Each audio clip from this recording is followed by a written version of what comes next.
இந்த சிச்சுவேஷன்ஷிப்னு ஒரு ரிலேஷன்ஷிப் இருக்குது.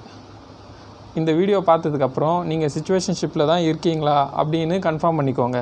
சிச்சுவேஷன்ஷிப்னால் என்னென்னா, ஃப்ரெண்டு தான், ஆனால் லவ்வர் மாதிரியே ட்ரீட் பண்ணுவீங்க. மற்றவங்க யாராச்சும் கேட்டாக்கா ஃப்ரெண்டுன்னு சொல்வீங்க, ஆனால் மற்றவங்க கண்ணுக்கு வந்து நீங்கள் லவ்வர் மாதிரியே தெரிவிங்க. ஸோ அதனால தான் நீங்கள் லவ்வரா அப்படின்ட்டு எல்லாருமே கேட்பாங்க.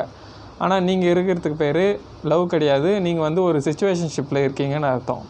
ஸோ அதனால தான் சொல்கிறேன், லவ்வர்னால் லவ்வை சொல்லி லவ்வர் ஆகிடுங்க. ஃப்ரெண்டுனா உங்களுக்குன்னு ஒரு பவுண்ட்ரிஸை க்ரியேட் பண்ணிக்கிட்டு அதுக்குள்ளேயே இருங்க. லவ்வர் மாதிரி ட்ரீட் பண்ணாதீங்க.